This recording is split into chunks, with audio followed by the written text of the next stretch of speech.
إن الحمد لله نحمده ونستعينه ونستغفره ونعوذ بالله من شرور أنفسنا وسيئات أعمالنا من يهده الله فلا مضل له ومن يضلل فلا هادي له وأشهد أن لا إله إلا الله وحده لا شريك له وأشهد أن محمدا عبده ورسوله اللهم صل وسلم وزد وبارك عليه وعلى آله وأصحابه ومن استنى بسنته واكتفى أثره إلى يوم القيامة. أما بعد فإن أصدق الحديث كتاب الله وخير الهدي هدي محمد صلى الله عليه وآله وسلم وشر الأمور محدثاتها وكل محدثة بدعة وكل بدعة ضلالة وكل ضلالة في النار. سبحانك اللهم لا علم لنا إلا ما علمتنا إنك أنت العليم الحكيم. رب اشرح لي صدري ويسر لي أمري واحلل عقدة من لساني يفقه قولي. قال الإمام البخاري رحمه الله تعالى باب رفع الصوت بالإهلال. إمام البخاري الله النموي باب رفع الصوت كهلة عن شرع تاغو رفع الصوت منتك صوت بالإهلال بهن تلبية. تو إهلال هذا معنى من تلبية إن عندي كلمة الإهلال لمن معنى إدي يا كفر الإهلال ما أماتنغو كو إنو آدم حقه جنغو مثلا ويا لبيك اللهم حجا لبيك اللهم عمرة كوبو لبيك اللهم حجا وعمرة har on hande gado hijju Iran to yake fere ihlal man do warda do mana hormingo hosugo ihram yake fere bom do mana talbingo wadugo talbiya ni o wi hadathana Sulaiman ibn Harb qala hadathana Hammad ibn Zaid an Ayyub an Abi Qilabah an Anas radiyallahu ta'ala anhu qala salla an-nabiy sallallahu alayhi wa sallam bil madinati adh-dhuhra arba'an والأسر بذي الحليفة ركعتين وسمعتهم يصرخون بهما جميعا. إمام البخاري رحمه الله سجراني الحديث ونقول له قال الموتب ما كبيت سليمان بن حرب حرب كوي قوانا سبن مالك صحابه النبي صلى الله عليه وآله وسلم ووي النبي صلى الله عليه وسلم وقت يوارد دلوغو هجو وورتي مدينة با وجولي جورا دلناي وجولها مدينة درناي جول جورا والأسرع ما بكو أسربو ويتك ذو الحليفة هاتون go juli darde didi dum man honi kadi iyadama jo nufido jahangalen bi o fudata hasiru illa to o wurti nibalo wuro mako se to wurti nibalo wuro mako annabi jo juli asira darde didi fi dhul hulayfa hano kure wetene dhul hulayfa rak'atayn wa sami'tuhum minani be bawton yasrukhuna be don tona cawtu mabbe be don sawwita be don ciika manam be don tona sautu mabbe bihima be maaji didi fu yani hande be horminanago hijju wodbe fere bo horminanago umra wodbe fere bo horminanago umra be don tona sautu mabbe be maaji o wi babu talbiya babu labbaika talbiya do mi mana wad go talbiya mana man go labbaika baawoto goddo hanne madalan o hosi ihramu mako o matini dewal ngal o nufi yahugo rewra Allah ha suudu Kaaba be magal to dum hijjore to dum hande umra baawo ton kadi o jokkan be wadugo ko be biata talbiya labbaik allahumma labbaik labbaik la sharika lak labbaik innal hamda wan ni'mata lak wal mulk la sharika lak to do man do woni talbiya kanjum man do be biata at talbiya كان بيت التلبية وحدثنا عبد الله بن يوسف قال أخبرنا مالك النافع عن عبد الله بن عمر رضي الله عنهما أن تلبية رسول الله صلى الله عليه وسلم لبيك اللهم لبيك لبيك لا شريك لك لبيك إن الحمد والنعمة والملك إن الحمد والنعمة لك والملك لا شريك لك. إمام البخاري سجل حديث ونقول بقلة الموضب مع عبد الله بن يوسف قالت الإمام مالك النافع عن ابن عمر رضي الله عنهما لا يرجع بليده في ابن عمر ببابرة ومر عمر وفي تلبية رسول الله بمعنى أن لبيك النبي جوادا نكام تلبية ما كلتك ندوسين كارو لبيك اللهم نوتا غما يا أن الله لبيك نوتا غما يعني من نوتي يونا نمادا حاجة مراوي وأذن في الناس بالحج يأتوك رجالا وعلى كل ضامر يأتين من كل فج عميق. Allah subhanahu wa ta'ala umri annabi Ibrahim o woyna ha hijju manano ƴowna himɓe har hijju wa addin fi nnasi bil hajj ni woynu har himɓe haala hijju yatuka ɓe garane rijalan ɓe hosɗiniɓe mi mana ɓe jehiroɓe kosɗe ɓe hosɗiniɓe e non wa ala kulli damirin dow kala hande mba'anti wa ɗomga fu mana man hosɗiniɓe ɓe waɗɗiɓe ɓe warda dow sifaji ɗiɗo man ni be iwo daga daayidum daga laabi nyukkiidi nyoyidi daayidi o wi allahumma labbaik allahumma labbaik mana labbaik allahumma labbaik bo mana man notago ma ya jawmirawo am notago ma labbaik notago ma la sharika laka kawti irawo wala nama labbaik notago ma innal hamda imma notago ma ko bo mi notake ma ni me mani nasta imma mi notago ma ko mi notake ma ya an allah ni innal hamda andu yettore wan ni'mata non mo'ere laka di fudi non wodani ma mo'ere be neema fu ngam neema bawtinta mo'ere ba neema bawtinta yettore innal hamda andu yettore wan ni'mata non neema bawtinan ka yettore man fu laka to mada an on mo'ere daga toma iwi yettore ne min gettata bo an min kusitinantane ni dum fu majum an dum wodani fere ma wal mulka non laamu an dum wodani la sharika kawti irawo wala dama to don labbaika annabi sallama talbiya annabi no odon no haada no bannino kanko annabi alayhi salatu wassalam to amma kadi dum man wadi modi be fu mabbe be mbi dum man sunna hala talbiya amma kadi no goddo foti besda dow do man bona foti goddo besda dow do man na naam modi be dudbe jahiri do wala mushkila to goddo manka jawmirawo ha talbiya o besdan dow do man wala aibe be mbi ngam tillama sahabo en dudbe bana ibn umar bannon non sahabo en wobbe fere e salaf en be don no besdana dow talbiya be do wiya yo fere be besda be biya wal khairu kulluhu bi yadayka wal khairu kulluhu bi yadayka labbayka wa sa'dayka wal khairu kulluhu bi yadayka ni manan be biya sa'dayka bi mana hande labbayka wa sa'dayka wal khairu kulluhu bi yadayka ngam man modi be bi dagoto hande goddo bezda do talbiya ka annabi sallama wadanno ni to e non masalan ha hunde do bo bajotta ha kabbiroje julde layha ko julde suumay do bo don ko filla ha sahabo en amma kadi foti goddo bezda do allahu akbar allahu akbar allahu akbar la ilaha illa allah wallahu akbar walillahi alhamd foti wiya hamdan kathiran tayyiban mubarakan fihi banno de fere bezdata dona dum man do dum wadotona ni dum man wadotona walla dum wadata ko do bo modi be fere do wiya sahan besdugo har majum fu o wi haddathana muhammad ibn yusuf to abdullah ibn yusuf muhammad ibn yusuf abdullah ibn yusuf at-tanisi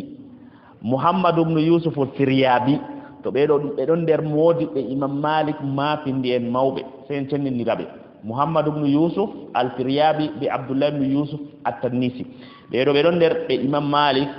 filli hadiseji duddi har mabbe be don hande kambe man yerwen imam ahmad kadi be don yerwen imam ahmad balma imam ahmad filli bahaba muhammad ibn yusuf kanhu wa wi hadathana sufyan al-a'mash an umara nabi atiyya an aisha radhiyallahu anha an qalat inni la a'lamu kayfa kana an-nabiy sallallahu alaihi wasallam yulabbi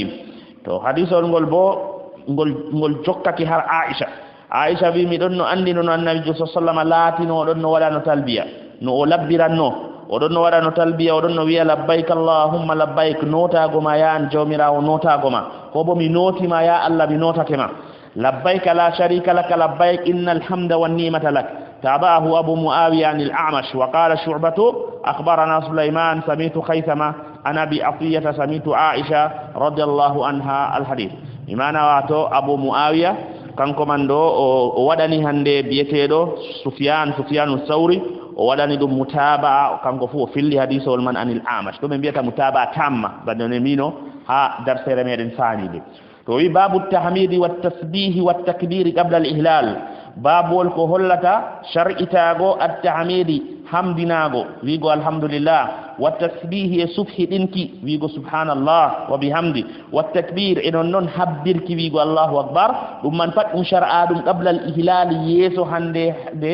horminki yeso horminki indar rukubi wakati wa'ago ala dabbati do dabba ni o wi hadathana musa ibn isma'il qala hadathana wahib qala hadathana ayyuba nabi qidaba an anas ibn malik radiyallahu anhu qala salla rasulullah sallallahu alaihi wasallam wa nahnu ma'ahu bil madinati az-zuhra arba'a wal asra bi dhul-hurayfa rak'atayn thumma bata biha hatta asbah o wi an-nabi sallallahu alaihi wasallam hadithu al-anas radiyallahu anhuma qol imam al-bukhari jokkirani en gol gal datal modibo mako beto do Musa ibn Ismail o wi kanko Anas ibn Malik radiyallahu anhu wa arda o wi nulaado Allah sallallahu alaihi wasallam juuli wa nahnu minon bo mahum min kawti e mako min juldi bil madinati yar madina az-zuhra zuhra arba'an darde nay wal asra bi dhil hulayfati rak'atayn asira bo hazul hulayfa rak'atayn darde didi en bi hakune makka be dhul hulayfa burata bana kilometer sappo e didi ni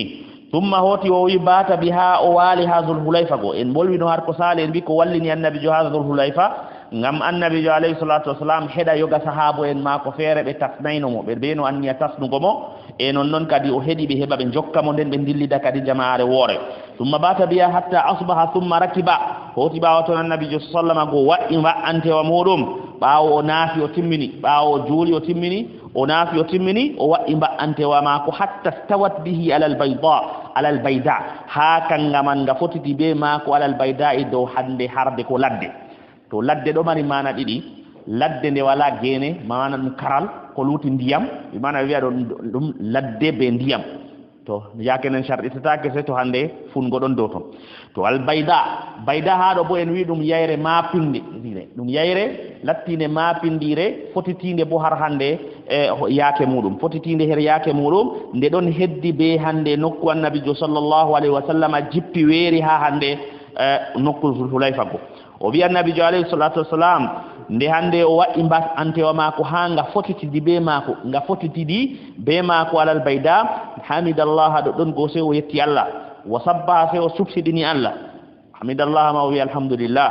ni mana man wi subhanallah walhamdulillah wallahu akbar ni wa kabbara o habbiri thumma hoti ahalla bi hajjin wa umrah o harminori be hijju be umra wa ahalla an-nasu bihima himbe bo hande horminori be majum falamma qadimna amra an-nas falamma qadimna wakati be jotti hande wato makka be pandi makka amara an-nas annabi jo se umri himbe fa hallu se kambe man do be dakti annabi jo alayhi salatu wassalam be sahabo en ma ko yaka be fudda wadgo ihramu man do be kosi ihramu do hande be hurfindiran be hakkunde umra be hijju ko bo hakkunde hijju be umra dum hajjul qiran be ngadan hajju al qiran amma kadi annabi alayhi salatu wassalam de ha o fani makka o umri sahabo en mako wobbe fere be coggay hadiyawa o wiyata be yo no burani on kam on fista hijjore on latta on gadobe umra do hande on mutamatti'in on gada tamattu annabi jo umri be dakti e non be dakti de be jotti go annabi jo sallama umri be duufi suudu kaaba be ngadi ihramu be ngadi umra ba umra go be dakti fa hallu hatta kana yawmut tarwiya hatta latti yawmut tarwiya yande tarwiya jeta tabre nde innama bo yawmut tarwiya ngam nyalomare man do be jarnan no gelodi masinno ngam geloba man ngamaran hande hanga yahata cori maga don duddum masin baawo ton diga yenne man do be yarna nga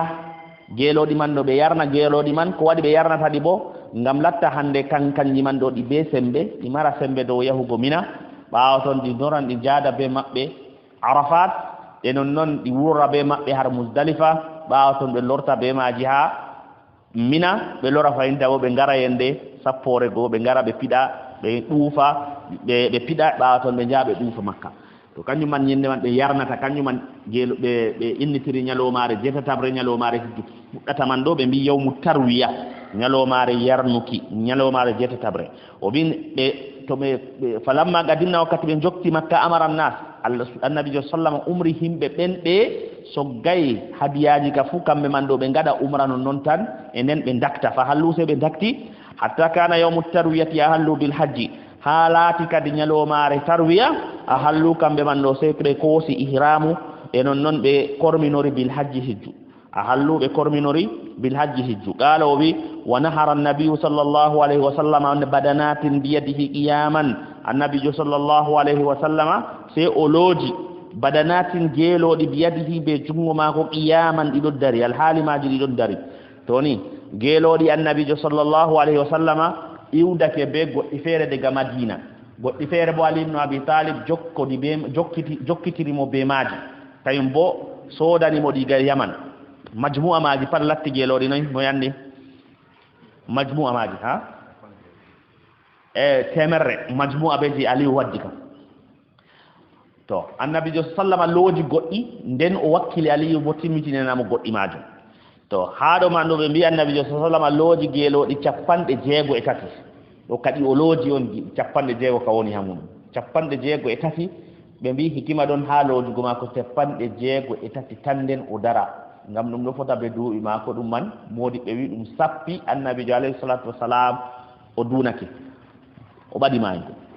toni o loji 63 de fodde duubi mako nden o wakkili aliyu timmitinenamo luttudi majum to haado wadi kanyum wadi kadi be mbiyata ni to dido dari darde ngam en andi burnal fu gelodi to di lojete di don dari man do di lojete o wi wa dabaha rasulullah sallallahu alaihi wasallam bil madinati kabshaini amlahaini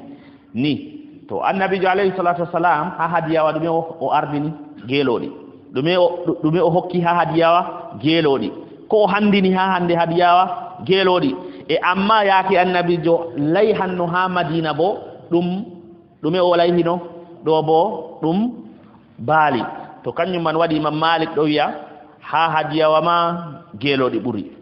amma halay haari bo bali buri amma bi aksi kadi modi be luttube dum do akto tirbe modi be luttube do wiya kay ngelo ba buran ko halay haari fu ngelo ba buran ko halay haari fu be mbi hujja mabbe kam dum fotata ha hande masalan kusel dum fotata ha nafu dum fotata bo ha hande taklifa har ko dum hande dum dabbitirte ni ko dum deftinte ibgoy hande majjirru asodan nagge asodan hande masalan ko masalan jawdiri dum manna fere hadde ko dum deftinte to ni be mini den be mbi hadith wol arita go hayde jumare hadith wol arita go hayde jumare hadith wol man do nangol do sappi goddo gardo diga law fi sa'ati al-ula fa ka'annama garraba badanatan bato hokki sadaka ngeloba wa man jaa fi sa'ati ath-thaniya fa ka'annama garraba bagaratan wa man jaa fi sa'ati ath-thalitha fa ka'annama garraba kabshan nani be bito nen kam do man holli ase ngeloba be nagge nen hande ngeloba to dum sodindiran to yimbe sodindiran dum wi'a ngeloba tawon nden hande nagge nden mbala to sodindiran jippa tokkindiran dum kadi jippa to banni wobbe fere bodo wi'a bana imam malik o wi kay ko taskititti halay haari kam dum welugo kusel na dudugo magel ni dum nyande siyasa on to ala kulli hal be fu mabbe be don mari tugorde mabbe ha hadith ji annabi sallallahu alaihi wasallam ni al jumhur ma da ko be mbi annabi sallallahu alaihi wasallama wi ngeloba he anan be noy himbe yahan ko jeedi do ha wobbe fere kama sappo wobbe fere sappo e nagge bo he anan hande himbe jeedi do ha layhugo himbe jeedi do kawtan nen kadum dari darne baari jeedi wala no dum fotira ben jawdiri ngori ni be mbi to imam malik wa bi en dare ko annabi sallama huwi halay harima dumi annabi sallama handini o handini ha jay hari mbala e non ha hunde do boni o wi wa dhabaha rasulullah amma ha madina bo annabi sallama na hitane man de o yidi wigo o wi wa dhabaha rasulullah annabi hirsi bil madinati har madina wakkati julde layha yende julde layha ngam yende julde layha on gelodi hadiyaji fu lojete kanyum man o wi wa dhabaha amma ko annabi layhi ha madina bo na dum gelodi yakene no wi kafshaini jawdi didi amla hayni daneji didi ni qala abu abdullah imam al-bukhari wi qala ba'dhum hadha an yuba an rajulin an anas toni o wi babu man ahalla hina stawat bihi rahilatuhu babu wal man ahalla on hande mo wadi hande talbiya hina stawat bihi rahilatuhu wakkati hande ngelo ba mako fotito dibe mako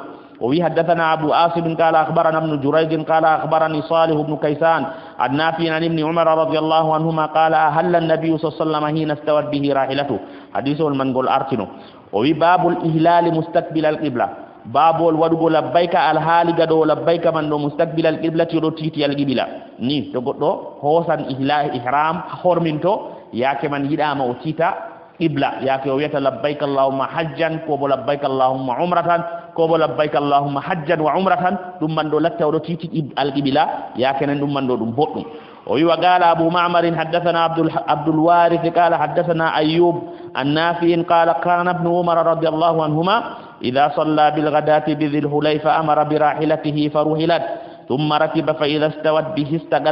استقبل القبلة قائما ثم يلبي حتى يبلغ المحرم ثم يمسك حتى إذا جاء ذا طوى بات به حتى يصبح فإذا كان الغداة اغتسل وزعم أن رسول الله صلى الله عليه وسلم فعل ذلك. تو حديث الغلبو قالت المودبو إمام بخاري بيت أبو معمر أردوكو يكون ابن عمر أو ابن عمر لا تكنو تو جولي هندي جولدي الغداة جولدي هندي دواتي بذل حليفة هانوكو ذو الحليفة باوتو جولي جولدي فجر جولدي صبح يعني yake ndo amara birahilatihi o umra mba'ante wa mako go nga faruhilat nga tirane kirke yani o umra kanga man nga tirane kirke ni bimana be siriyana monga thumma hoti rakiba o wa'o fa idha stawat bihi to nga fotidati be mako istakbala ibla husitana ibla daiman alhali mako darido summa hoti yulabbi o wada talbiya kadi ثم يلبي حتى يبلغ المحرم وسيدتا ودا لبيك من دوها وحوت هنه مثلا المحرم جلور دي النبي صلى الله عليه وسلم جلور دي مكه بمعنى سيتو يوتي جلور دي مكه تو يوتي go o darna talbiya ni ngam wodbe modi be fere hosi hadisol gollo goddo to do dufa wadata labbaika goddo to yottake o do dufa o sukloro do'a o watta talbiya yakenen ni to goddo yottake sudu kaaba odon dufo yakenen sukulana ko wadan go hore mako do'a buran wadugo talbiya ni be mbi ni se baaw to timmini chori mako di hidiyeji di hande as-safa wal marwa to yakenen o fuddita kadi summa yumsiku hoti o nanta hatta idha jaa dhutuwa feto yotti do kure wetende zutuwa bata bihi o walo hermare hatta yusbiha hande o fino haton fa idha salla al-ghadata to juli fajira fahin ightasala اغتسل ويو وزعم او ادي ان رسول الله صلى الله عليه وسلم فعل ذلك او وي النبي صلى الله عليه وسلم دون ودانو بني ابن عمر او ودي بني من وي النبي جدو ولا بني تو او ادي هادو دو ياك فere mana aajo man do mana man o wi non tan aajo go aajo mi mana o wi banni na o tuma ma har ko o wi ni aajo yaak fere do wurta do babol munum do mana munum aslijo mana man yani o wi kongol gol wala hujja to ni don woni asli babol maana ko bo maana o aaji do maana man an nanan do biya to hande kongol man do a yerdaygol e a gongdinaygol se abiya wayne on aaji o wi banni bi maana o yofi kongol gol wala nangol hujja to ni tabahu isma'il an ayyuba fil ghasl وي حدثنا سليمان بن داود أبو الربيع قال حدثنا فليح النافع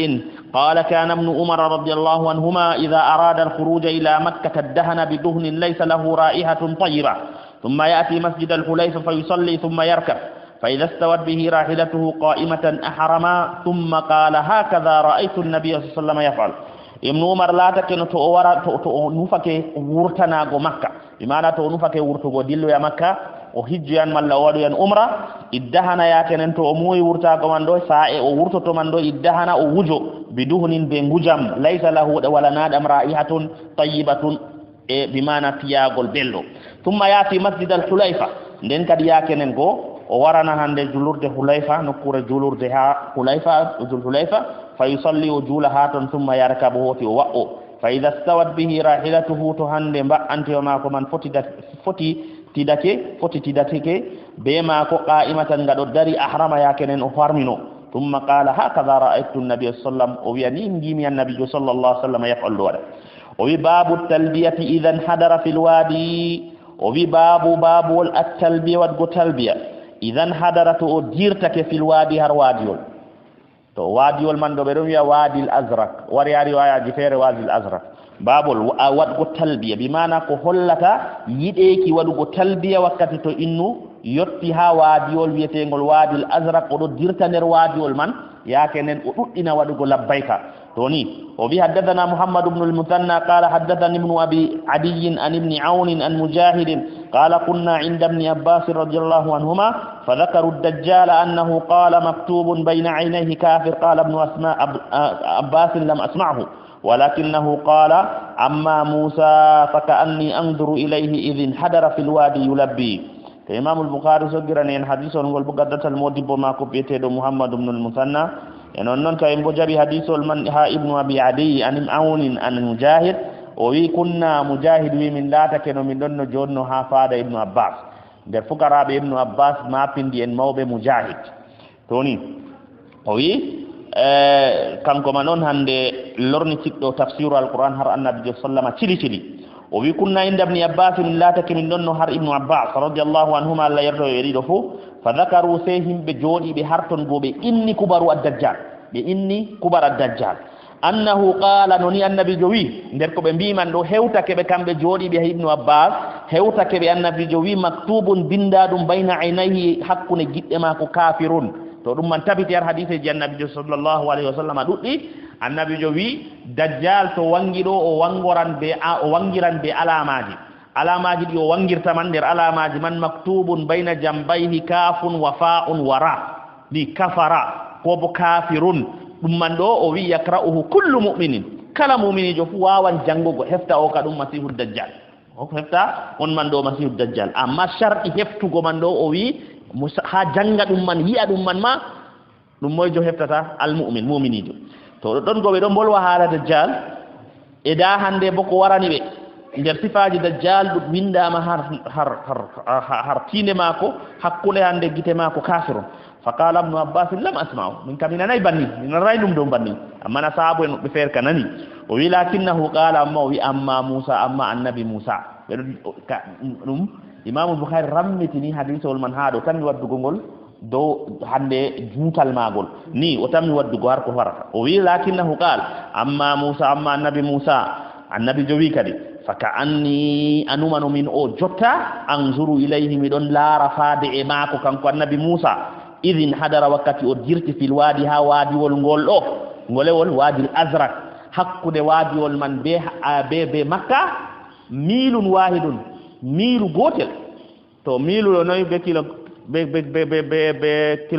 kilometre moyandi milu gotel be biya to milu ay boyma en no be limirta ni amma zaman men jotar kada burnal himbe paddo limira be kilometre bona en andi dum alpha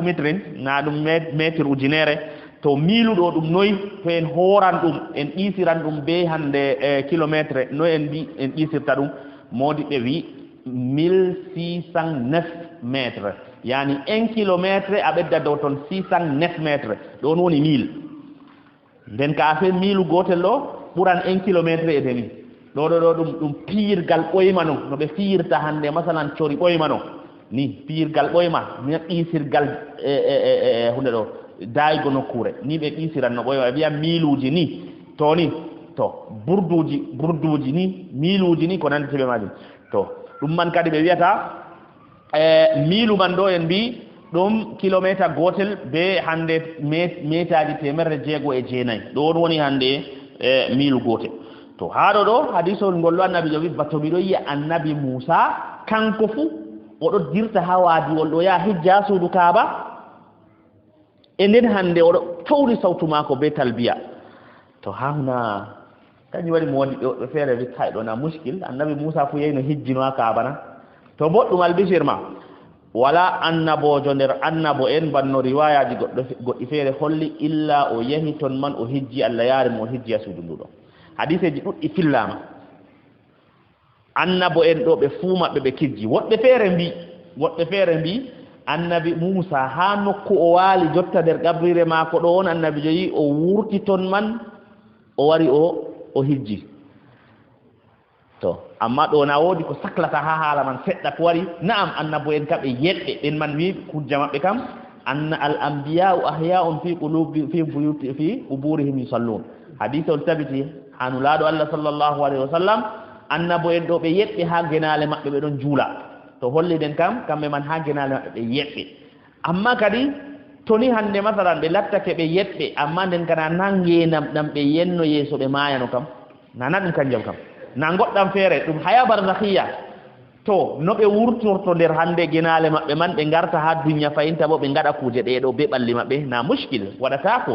bal ma jawmira subhanahu wa ta'ala wa min wara'ihim barzakhun ila yawmi yub'athun do wona hande madanan maybe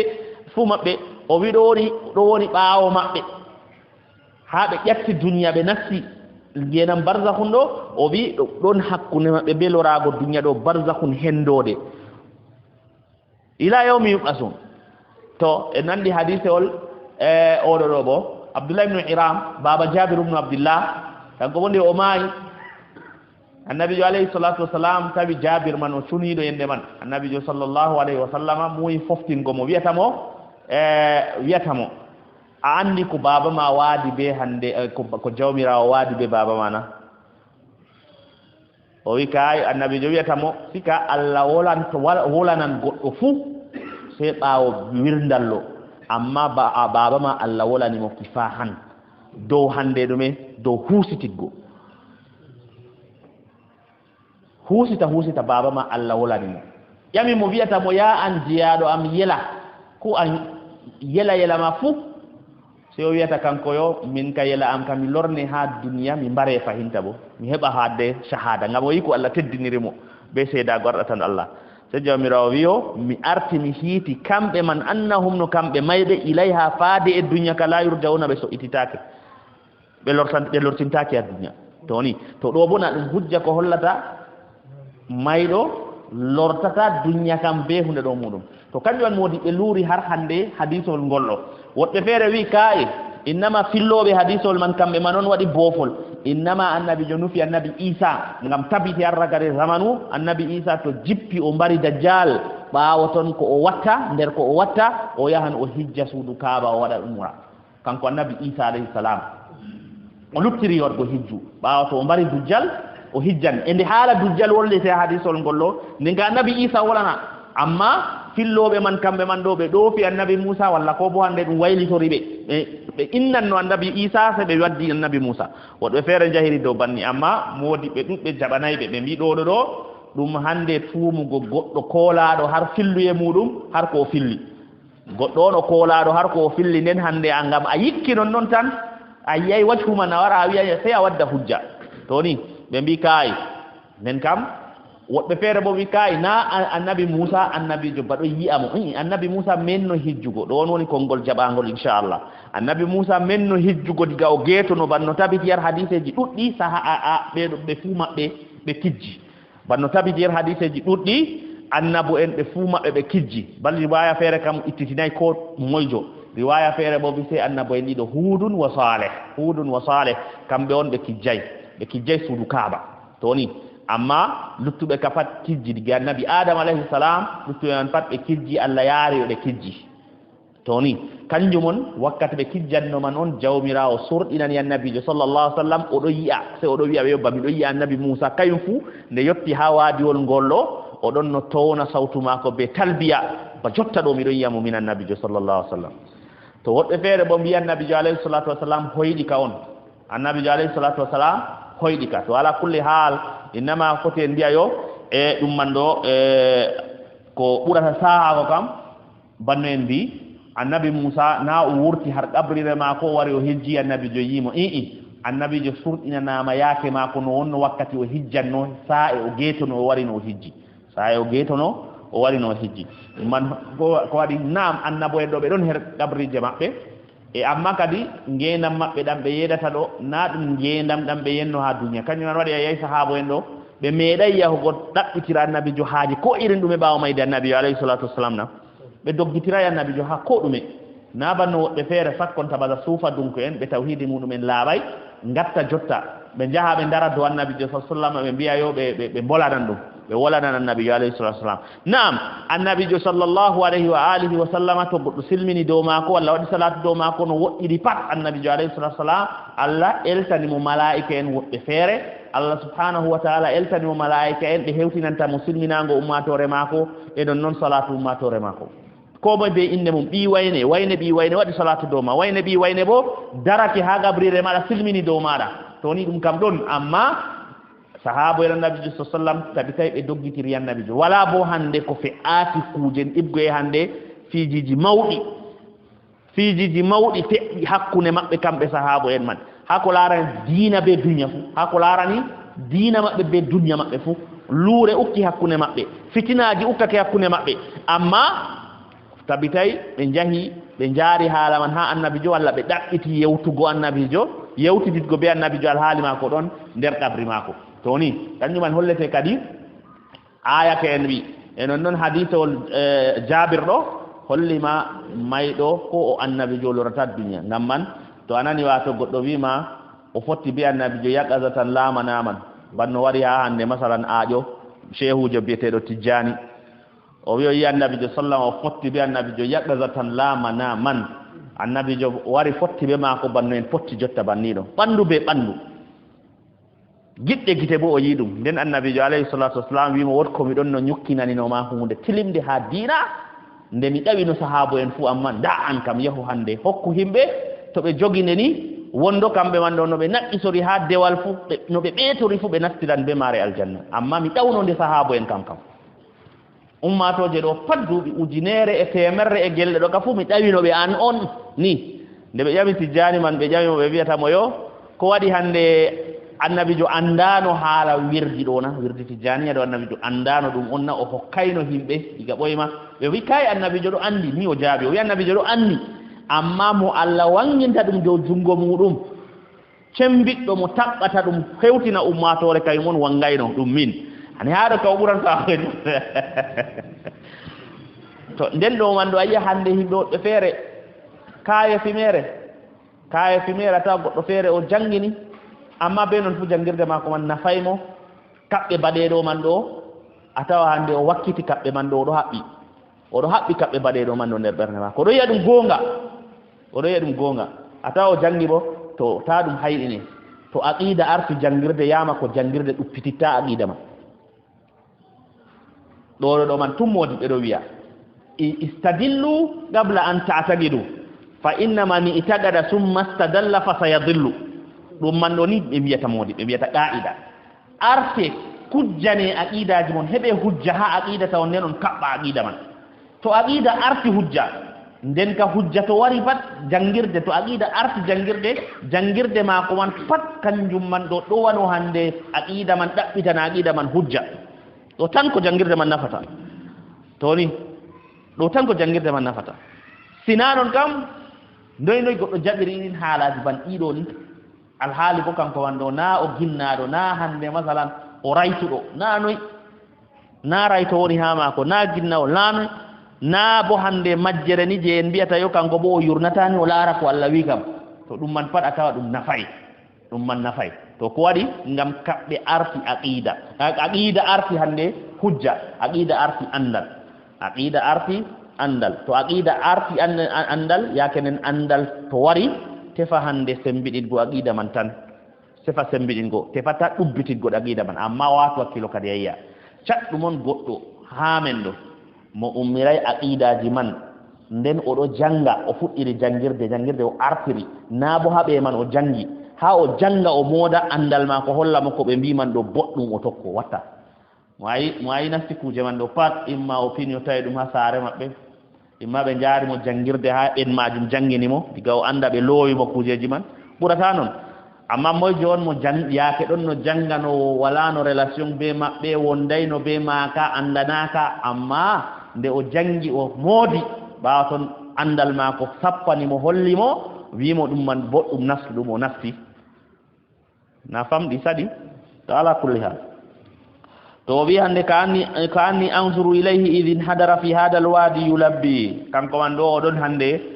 waɗa talbiya to ni en mbiyanna bo en bo woɓɓe feere ittitini hadiseji feere ittitini ko bo asarji goɗɗi feere ittitini huudu be salih alayhim assalam amma kadi hadiseji goɗɗi feere bo holli annabo en ɓe fuu maɓɓe ɓe kijji suudu kaaba lutti annabi isa alayhi salam kanko bo tammi hijjugo suudu kaaba ɓaawo to o timmotiri be dajjal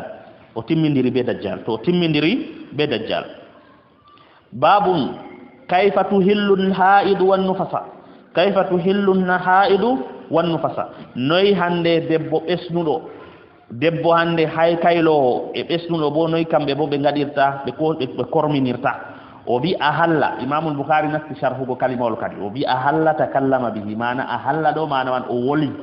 wolwiri hunde man o wi hunde man takallama bihi o mana wastahlalna wa ahlalna al-hilala bo do bo mana man min dari lewru ko bo hande min dari lewru ni inama bima ko min dabbitinda laarugo lewru o wi kulluhu dum fumajum min az-zuhur bimana manaji man fatto tarani hala zuhur kam ahalla ihlal dum fumajum dum do mari mana zuhur imma zuhur sautu ko bo zuhur alama o bi wastahalla al-matar mana istahalla al-matar bu kharaja min as-sahab istahalla al mataru iyende wangi mana man iyende man donde wurti min sahabi daga dule wama uhilla li ghayrillah ko inna inde Allah inde tana Allah do munum wama uhilla bihi li ghayrillah bo do bo mana man bi mana ko hande inna inde Allah be holo ahalla bi mana o inni dum be holo o sawmiti asti kalma o ahalla bi mana o toni sawtu balma modi be rowiya yo hatta hande ahalla al hilalu do ko wadi ngam be adama en to ngile urumando be don bangta sawtuji mabbe be do kanyo wadi dum wi'ama ahalla to o wi wa huwa no kanjum min istihlali sabi dum hosa ma kalimo istahalla sabiyu bo babi go bingel hande siki bingel sawwiti do sika do woka boddi caatudi wakkati to o danyama to bingel danyama wurtinina yaake nen do ngel sikan ngel wokan boddi todi to wi haddathana abdullah ibn maslama qala haddathana malik ibn shihab an urwa ibn zubair an aisha radhiyallahu anha زوج النبي صلى الله عليه وسلم قال خرجنا مع النبي صلى الله عليه وسلم في حجة الوداع فأهللنا بعمرة حديث العائشة قلبو odon wolwa de yake ma ko no woni no harminori kanko Aisha o bi kharajna min gurto di ma annabi hawtadi annabi sallallahu alaihi wasallam fi hajjatil wada ha hande hijjungu jabbitiki annabi jo hijjayno illa hijjuman ko wadi ngu inna ngu jabbitiki bunga annabi jo jabbiti ummatore hermaagu annabi jo alayhi salatu wassalam yende arafa o dari ha ton go waaji ummatore waazuji waazu wuddo wobbe fere mboyi har waazu man wobbe fere mboyi her waazu to der waazu man do o wiyata hande do o wi fasma'u minni wa ati'u fasma'u minni wa'u nanane dam pamane dam ni la'alli la alqakum ba'da 'ami hadha ego yela ego mi metata fottugo be modon baawo hitande am de no to dum man holli kadi annabi jo jabbiti kanyum man wadi modi be diga sahaba en be don biya hajjatul wada hijjungu jabbitiki namana annabi jo menno hijjugo ngu fere no dey den hande olori fayinta bo olori hijjingu ka woni ragare ngu jabbiti ha ton tangu tan woni hijju mako amma ha islam kam na abubakar artino hijji annabi jo sallallahu alaihi wasallam wakkilino abubakar annabi jo alayhi salatu wassalam wakkili abubakar ni siddiq o arti o hijjodi be himbe annabi jo yeccimo no o hijjirta o hijji to ni kuude hijju man burnal maaje o bad lattino dum kuude on andanode kuweteede no zaman jahiliya kanyum modi be fer do biya sabiti no annabi alayhi salatu wasalam o hijjino ha makka dono hande himbe ma ko hijjiranno o don no hijjano ha makka kakkijjoje dudde amma na do hijju na hijju mu islam kadi to amma ko hoti madina gam hijju mu man tan o wari o hijji o wi kharajna ma annabi sallallahu alaihi wasallam fi hajjatil wada o wi min gurto dibenu la Allah sallallahu alaihi wasallam har hijju mujadditki fa ahlalna min qurmin yuridu bi umratin al umra to Aisha radhiyallahu ta'ala anha hijju mu yew o hijji yaake o hosino ihramu be annabi jodo ihramu dum o hosi umrana ko bo hijjuna ko bo kanko man do o mugarina o wadi giran to haado hadise di fiyotiri do mas'ala man wadi modi be lural chatungal masin do ton Aisha kam hijjungu yewun hijji hal hiya mugarina hal hiya mutamattiya ba hadithon ngol kamoy o mutamattiya na yowi o wiyo fa ahlalna bi umratin haado min gadi ihram do umra den ka o mutamattiya ne kala mutamattu toni o wi thumma qala an-nabi hoti an-nabi sallallahu alaihi man kana ma'ahu hadyun falyuhilla bil hajji wal umrah hoti an-nabi jo wi ko mo jo soggi hadiya falyuhilla bil hajji nen kam o harminoro bil hajji be hijju mal umrati hawtadi al umra o latta o mugari no kurfindirando hakkune hijjore be umra thumma hoti la yahillu o dattata hatta yahilla minhuma jami'an feto dakto dibgo e maaji didi fu yende sappore yende julde o wi fagadimtu makkata min aisha mi yotti makka wa ana no min haidun mikaylo wa lam atuf bil bayti ngam man mi du fay sudu kaaba wala bayna safa wal marwa mi doggay hakkunde safa be marwa bo ko wari ngamde o besde hande o hayli o wari weta annabi sallallahu alaihi wasallam mi hayli annabi alayhi salatu wasallam wiyatamo kanko Aisha isna'i ma yasna'ul hajju ghayra alla tatufi bil bayti watko kala hande hijjo watta kan fu tanni kadi tata dufu sudu kaaba to haado holli debbo haylo dufan sudu kaaba na walla dufata sudu kaaba sai to dum nangi laru sai to noy dum nangi laru modi be piti to dum nangi laru kam o foti o dufa ni to dum nangi laru o foti o dufa eno dum nangirta laru ma masalan himbe be o yaadata ko reservation mako be sanjitantamo o hijjay o ɗufay bo tawaful ifada o ɗufay tawaful ifada dole bo dillan masalan ko nanditi be majum laruji bandiman ɗo to ni ɗo kamen koddira to laru feƴƴi laru je watta hande je wajibinta dow maako o ummita dole maako nden kam modi ɓe ɗon mbiya o tiro yakenen o wo'ina hunde ɗo maako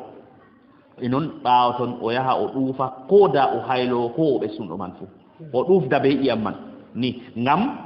ha jumhur ɓurnal modi ɓe pat ɗum lattay nder sharɗi hijju lattaago hande masalan ɗum man ɓe mbi ɗum nden nder gaji biiɗi on ɗum man kadi to hunde nde latti nde wajibinde to nde latti nde wajibinde foti nde yana dow laru to nde latti nde wajibinde laru yandinan nde ni ɓe mbi to haa ɗo man ɗo Safiya bintu Huyay fu yaadino be annabijo ngam annabijo yaadino be Safiya fu ha hijju man kanko bo ha yende hande masalan mi tammi sappore man se ɓe mbiyari ɓe yetta annabijo kanko bo na o hayli annabijo bo ɗon no yawano hotugo no Makka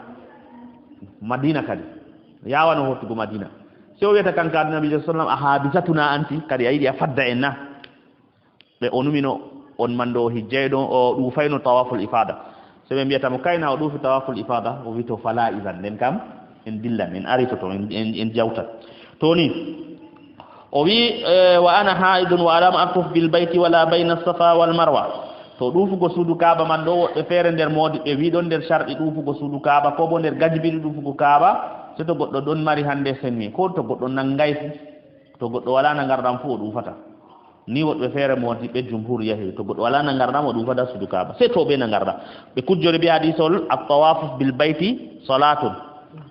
ɗuufugo suudu kaaba ka ɗum julde gayra anna kum tatakallamuna fi illa ko sendiri ɗum ni on bolwanto on ɗo ɗuufata on ɗon juula bo on bolwata ɓe mbi toon nden kam sharɗiji julde pat ɗum sharɗiji ha ɗuufugo suudu kaaba ni ɓe mbi to amma to cheikhul islam ibn taymiya o wi kaay annabijo alayhi salatu wasalam wala ha o sappi sahabo en maako ɓe o wardi ko watta ujune sappo wala ha tabiti o wiɓe yo nde ɓe jotti makka wala ha tabiti o wiɓe o sharɗiti dow maɓɓe gone dow na ngarnam caɗɗum bo himɓe on ɓe iwa jahangal ɓe yahoɓe ɓe jotta ɓe ujune sappo ɓe pat fototirgo non noon ɓe ɓe na ngarnam ɓe fuu maɓɓe to haɗo ɗo to ɗum latti ɗum gajibi ɗum no annabijo wanginanno haala on haɗo o wi kanko bo ɗum giɗa ɗum hunde ɗo on ni to ɗum man kadi rayuji man ɗiɗi fu goɗɗo foti mara haaje maji yake feere ɓiɗɗam ɓiɗɗitam man ɗo ɗon ha suudu kaaba man ɓiɗɗam ɓiɗɗitam e nden na ngarɗam ma fisti donc se konngol cheikhul islam go to hakkila e huttidirta siɗa ɗo kala ayi to hakkilay e ɗum waɗante gacce machine la shakka to diina islam o mahama dow ɓantango ummatore gacce wama jaala alaykum fi ddini min haraj walam attuf bil bayti wala bayna safa wal marwa fa shakawtu dhalika ila nabi sa sallam fa qala unqudi ra'saki wamtashiti wa ahilli bil hajji wa da'i al umra o wiyata wato annabijo sa sallam wimo unqudi ra'saki fistu gasa hoorema wamtashiti sanca wa ahilli horminora bil hajji hijju wa da'i al umra accu al umra kam ni to ni o wi fa fa'altu se mi waɗi banni man fa fa'altu sen waɗi banni e ko waɗi annabijo umrimo banni man ɗo haɗo modi ɓe luuri woɓɓe feere wi ko annabijo umririmo o fista gasa hoore mako kam ngam oɗo mari laru ha hoore mako man woɓɓe feere bo wi kayi mana man kanko fu o ɗacciɗini gasa man be ban jumri be ko nanditi be majum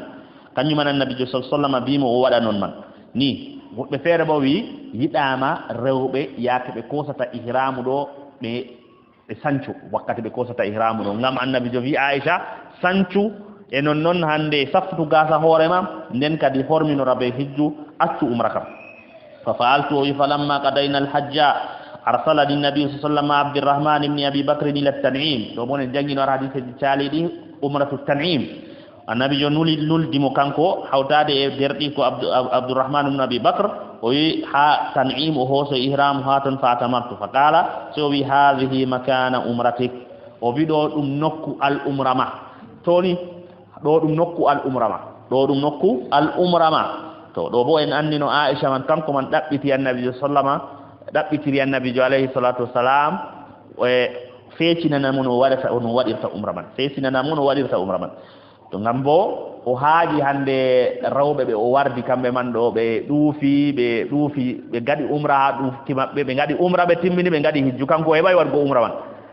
kanko e bay wadgo umra man kanjum o haaji be kadi o wi noy kambe be koti ditta be hijju be umra fere ni amma kanko hijjore tan annabi sallallahu alaihi wasallam yidi kadi hande ha welnanamo kadi welkitinanamo annabi jonde muy welkitinana gomo sey wiata kadi o be kosamo be yaabe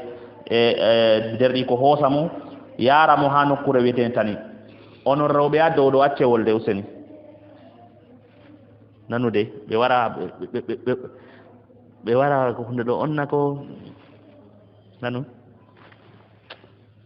onon rewbe addo do mi wolwanta to on waran ngam wolde kam ta ware be do jangana on hadise jannabi sallallahu alaihi wasallam imam malik kam zaman ma ko to janga hadise lo ko goddo herini na o accata dum modi be do tawtila la taj'alu du'a ar-rasul bainakum ka du'a ba'dikum ba'dan hayrin mas'alaji dido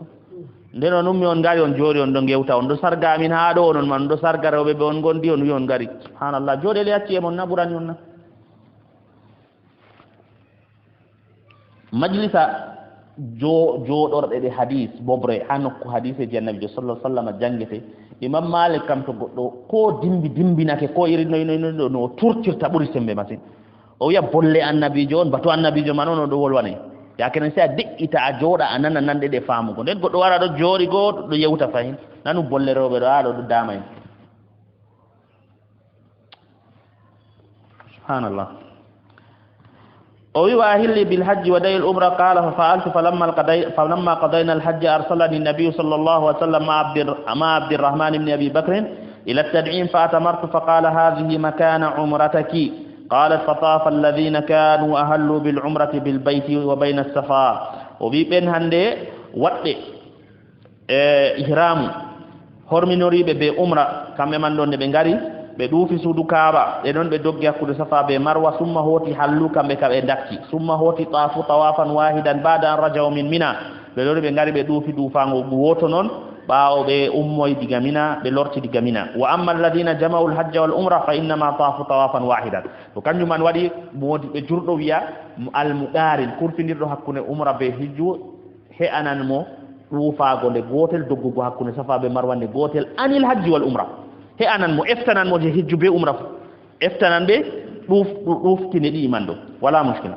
o bi babu man ahalla fi zamanin nabi sallallahu alaihi wasallam ka ihlanin nabi babul man ahalla on mo horminori fi zamanin nabi har zamanan nabi sallallahu alaihi wasallam ka ihlanin nabi bana hormin ki annabi sallallahu alaihi wasallam toni do bo o tammi waddugo hadiseji ali ibn abi talib radiyallahu ta'ala anhu annabi alaihi salatu wasalam nelimo kanko be abu musa al-ash'ari o yaha ha yaman be jaha kambe man do be ngada da'wa ha yaman annabi alayhi salatu wasalam umri be jaha har yaman be ngada da'wa e den annabi jo taskani hijju baawo ton annabi jo sallallahu yetti ali ibn abi talib atawira yam gal hande makka en kijjida atawra yam gal makka en kijjida an ka iwo yan gal yaman atawra yam gal makka to kanko man do o wadan ihram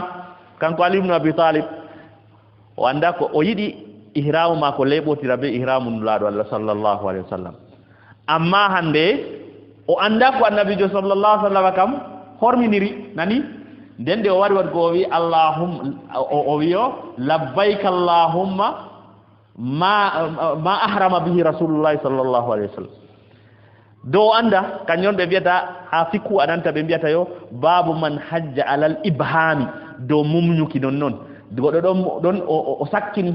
ihramu mako do mumnuki dume mana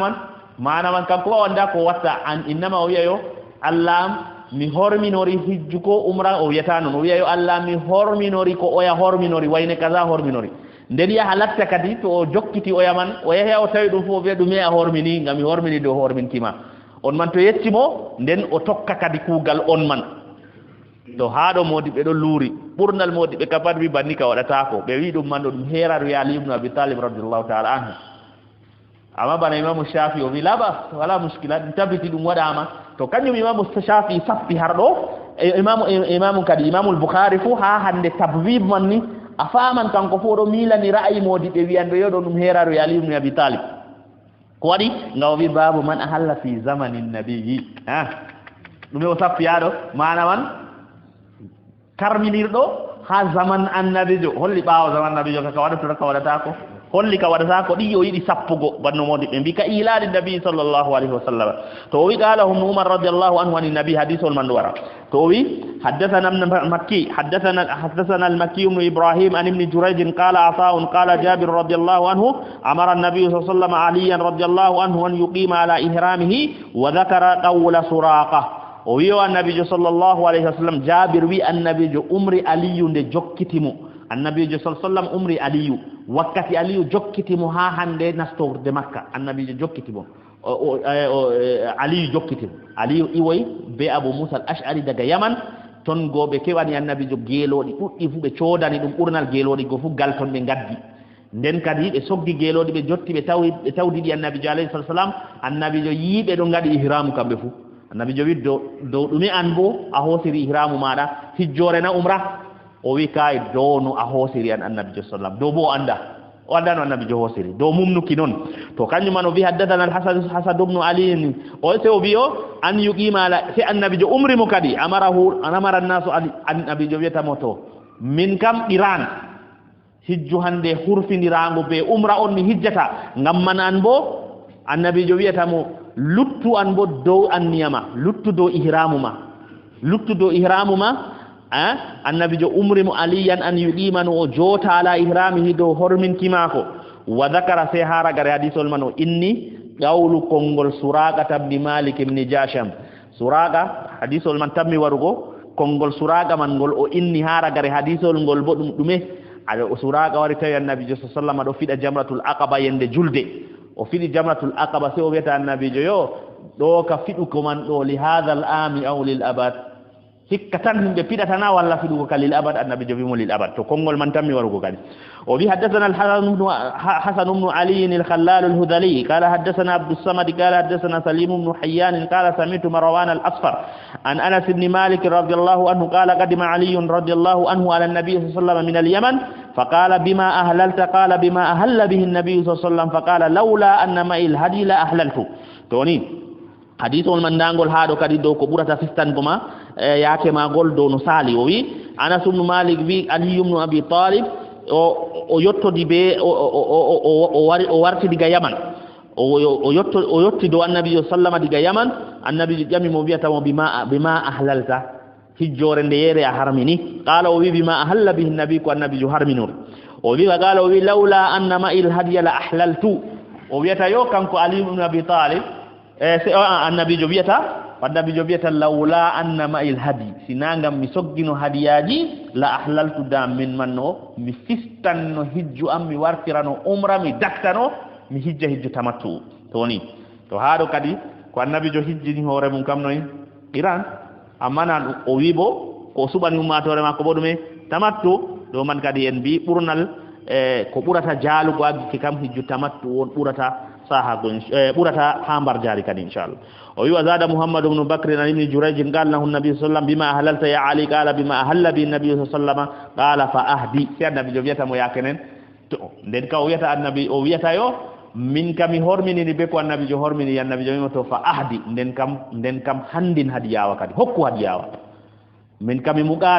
mugarin bo se hande wad mara hadiyawa den ka an ali waddu hadiyawa kadi ni o wi wamkus jooda bo kadi haraman akormin do kama anda banno a woni seyende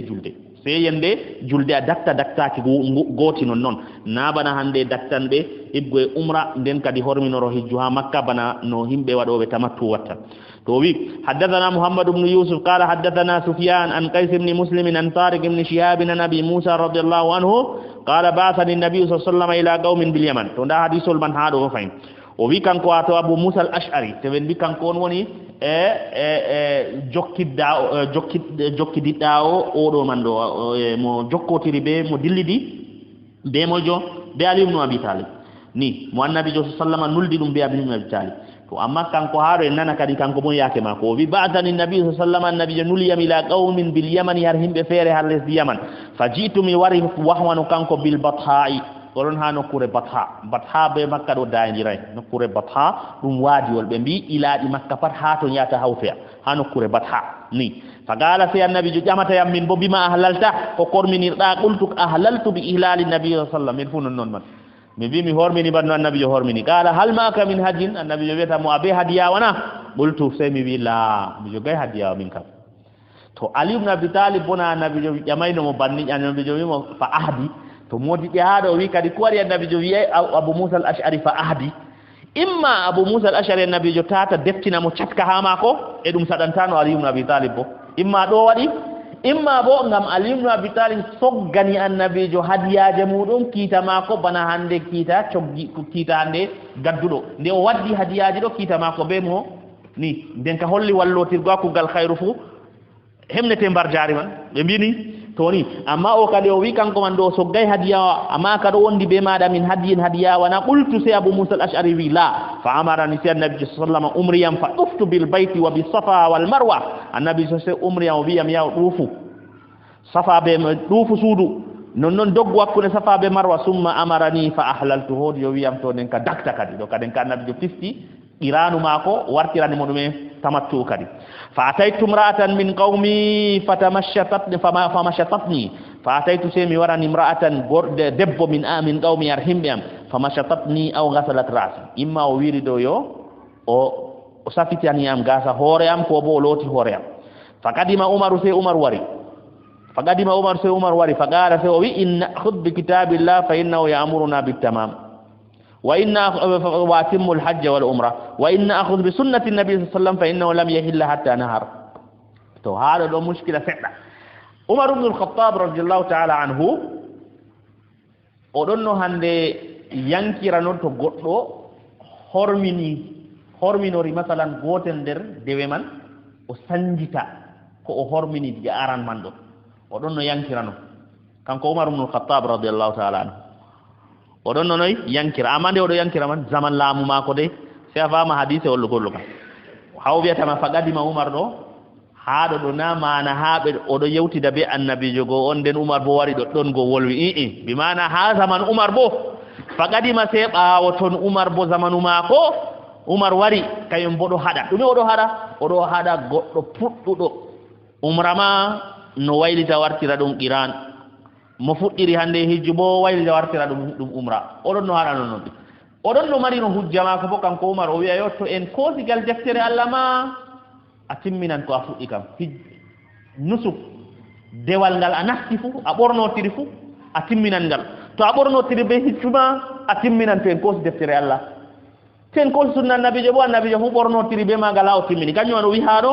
o wi inna akhudh bi kitabillah to en kosan deftere Allah en kujjorama fa innahu no kayre deftere Allah ya'muruna de dun umra en bitamami timmin go dewal ngal goddo bornotiri nusuk mo bornotiri dewal ngal bornotiri ma timminan dum afisatangal qala o wi wa timmul hajj wal umrata lillah jamira bi timmine hijube umra fu ngam Allah wa inna akhudh bi sunnati nabi fa innahu lam yahil annabi jobona daktay hatta nahara al hadiya toni en andi Umar ibn al-Khattab radiyallahu ta'ala anhu odon no burnano hijju ifradu do tamattu balma odon no hadano himbe to amma kadi nde be jamti ibnu Abbas noy halaman dume o wi balma ibnu Abbas o wajibe o solni himbe zaman ma ko hala hijju tamattu o solni himbe ngade hijju tamattu be mimo Abubakar be Umar kam na kambe kana dum hijju ifradu on kambe umri ummatore o berni kanko Abdullah ibn Abbas o wi uhaddithukum an rasulillah wa taquluna qala Abu Bakr wa Umar yushiku an tanzila alaykum hijaratun min as-sama' o wiata kadi mi yecca on ndako annabi jowi nden on gadda on wiya yo Abubakar be Umar bo wini nesan ka e to ado mon daga sama toni to e ibnu Umar bo kanko mu odon no hujjorono be hande hadiseji di en caali dogo do hande bural hijjore tamattu